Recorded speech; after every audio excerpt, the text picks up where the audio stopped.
Imagine opening Microsoft's Azure portal on a normal workday. You're creating a new virtual machine, and when the operating system list appears, one option immediately catches your attention. Alongside familiar names like Ubuntu and Red Hat sits another choice carrying Microsoft's own branding, a Linux operating system developed by Microsoft itself. Today, most developers barely pause before selecting it. It feels normal, just another tool built for modern cloud computing. But if someone had predicted this scene 25 years ago, many people in the technology world would have laughed. Back then, Microsoft and Linux stood on opposite sides of one of the biggest battles in software history. Company executives publicly criticized open source software, while Linux supporters viewed Microsoft as their biggest opponent. The idea that Microsoft would one day build, maintain, and openly distribute its own Linux system seemed almost impossible. So what changed? Did Microsoft completely transform its philosophy? Did the company simply recognize where technology was heading? Or is there a much larger business strategy quietly unfolding beneath the surface? Answering those questions requires more than reading today's headlines. It means traveling back through decades of software history, examining internal company decisions, industry-changing moments, and one famous document that still sparks debate among developers today. Because this story isn't really about Linux. It isn't even just about Microsoft. It's about how large technology companies adapt when the industry changes around them, and whether cooperation always means their long-term goals have changed as well. Before we explore the history, there's one modern statistic that deserves your full attention. It reveals just how dramatically Microsoft's relationship with Linux has evolved and why this conversation matters far more than most people realize. For years, Microsoft believed Windows would remain the center of the technology world. Personal computers were everywhere. Businesses depended on Windows Server, and the company's success seemed unstoppable. Meanwhile, Linux was often seen as an operating system for hobbyists, universities, and a growing community of developers. But technology has a habit of changing faster than even the biggest companies expect. The internet expanded. Smartphones reshaped computing. Most importantly, cloud services became the foundation of modern software. Instead of buying powerful computers, businesses began renting computing power from massive data centers that could scale within minutes. As companies built these new cloud platforms, one operating system quietly became the preferred choice: Linux. It was flexible, stable, lightweight, and highly customizable. Developers could modify it for specific workloads without waiting for a single company to approve every change. Large web platforms, streaming services, research institutions, and startups increasingly trusted Linux to power their servers. Microsoft couldn't ignore what was happening. Its own customers were requesting Linux virtual machines on Azure. Businesses wanted the freedom to run the operating system that already powered much of their existing infrastructure. Refusing those requests would simply encourage customers to move to competing cloud providers. So Microsoft faced an important decision: continue fighting Linux and risk losing cloud customers, or support Linux while finding new ways to grow its own business. The answer slowly became obvious. Microsoft invested heavily in Linux compatibility. Engineers contributed improvements to open source projects. New developer tools made Windows work better alongside Linux instead of against it. What once looked like an unlikely partnership gradually became standard practice across the technology industry. To many observers, these changes looked like proof that Microsoft had embraced open source. Others, however, remembered the company's earlier history.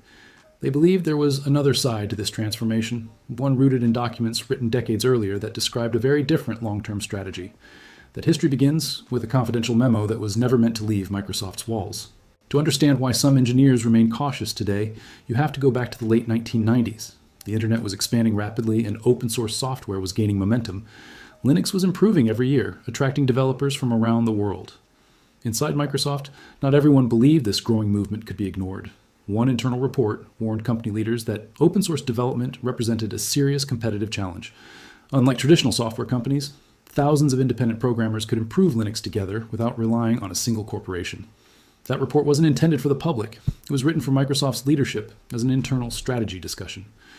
But after it leaked online, it quickly spread across the technology community and became one of the most talked about documents in software history. The report outlined several possible responses to open source competition.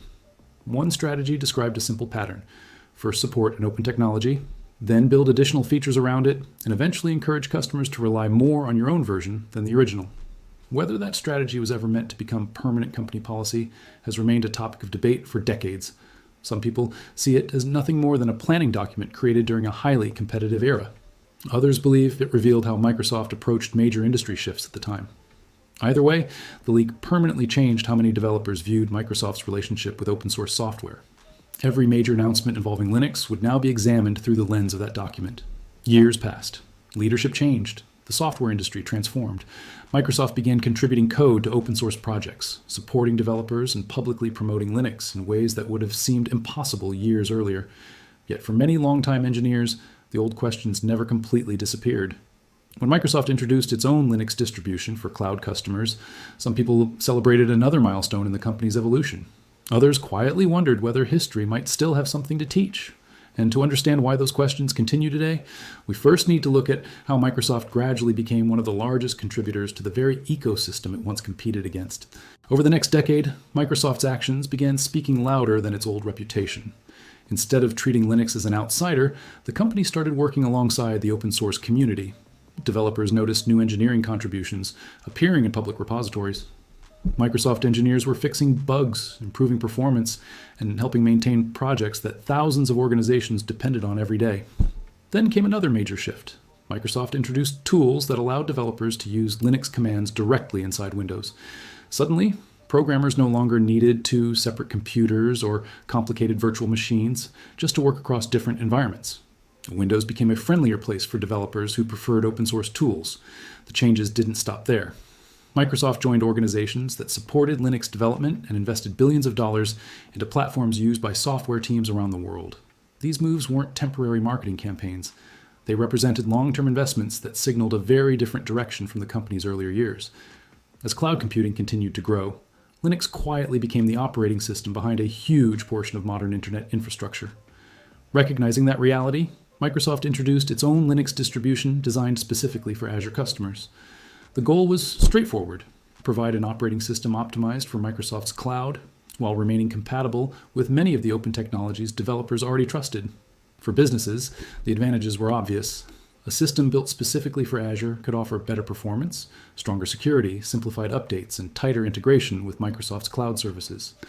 Organizations looking for reliability saw these improvements as practical benefits rather than philosophical debates. But every advantage came with another question. The more a company optimized its infrastructure around one cloud platform, the more difficult it could become to move somewhere else in the future. Migration costs increased, workflows became specialized, teams grew comfortable with tools designed for a single ecosystem. That isn't unique to Microsoft. Nearly every major cloud provider encourages customers to build deeper connections with its own services, which raises an important question. Is Microsoft's Linux simply another useful open source contribution, or is it also becoming the foundation of a much larger ecosystem that keeps customers exactly where they are? At this point, the debate is no longer about whether Microsoft supports Linux. The evidence is easy to find. The company contributes code to open source projects. Its engineers work with the broader Linux community. Developers around the world use Microsoft's tools every day, often without thinking twice about who built them. The real question is much more practical. What happens when convenience becomes dependency? Imagine a company that builds every part of its cloud infrastructure around Microsoft's Linux distribution. Its applications are optimized for Azure. Security policies match Microsoft's services. Automation tools are designed specifically for Microsoft's platform. After several years, everything works smoothly. From a technical perspective, that's a success. But what if the company later wants to move to another cloud provider? Suddenly, migration becomes expensive. Teams must retrain. Scripts need rewriting. Infrastructure requires testing from the ground up. Even though Linux itself remains open source, the surrounding ecosystem may be deeply connected to one vendor's services. This isn't necessarily the result of bad intentions. It's simply how modern cloud platforms compete. Amazon, Google, and Microsoft all build services that encourage customers to stay within their ecosystems by offering tighter integration, better management tools, and improved performance. That creates an interesting balance. Microsoft's Linux distribution delivers genuine value. Faster updates, cloud optimization, security improvements, and transparent development all benefit customers. These are measurable advantages that many organizations appreciate. At the same time, experienced engineers know that every technology decision carries long-term consequences. Today's easiest solution can quietly shape tomorrow's business options. That's why many developers continue reading documentation, reviewing public code changes, and following Microsoft's engineering decisions closely. Not because they expect disaster, but because healthy skepticism has always been part of professional software development. As history has shown more than once, technology changes quickly. Companies evolve. Business priorities shift. The smartest organizations don't rely on promises alone.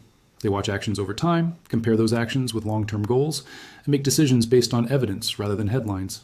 After looking at decades of history, one conclusion becomes clear. This story was never only about Microsoft. It was never only about Linux. Instead, it's a reminder of how the technology industry constantly evolves. Companies that once competed fiercely can become partners. Businesses that dismissed an idea can later build their future around it. The software world changes quickly, and survival often depends on adapting faster than everyone else. Microsoft's journey reflects that reality. Years ago, Linux was viewed inside the company as a growing competitor. Today, Linux powers a significant portion of modern cloud computing, and Microsoft actively develops, supports, and improves technologies built around it. That transformation is visible in public code repositories, engineering projects, and the services millions of people use every day. At the same time, history teaches another valuable lesson.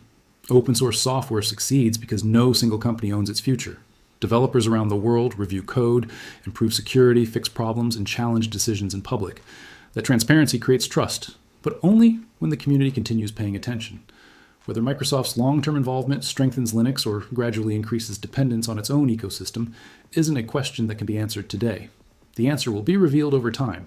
It will depend on future engineering choices, licensing decisions, community collaboration, and whether customers continue to have genuine freedom to move their workloads wherever they choose. For developers and IT leaders, the best approach remains simple. Welcome innovation, appreciate useful tools, but never stop asking questions, read the documentation, follow public development, understand the trade-offs behind every platform you adopt. Technology decisions made for convenience today can shape your infrastructure for years to come. In the end, trust should never come from marketing presentations or bold announcements. It should come from consistent actions, transparent engineering, and a long record of keeping promises. And perhaps that's the most important lesson this entire story has to offer.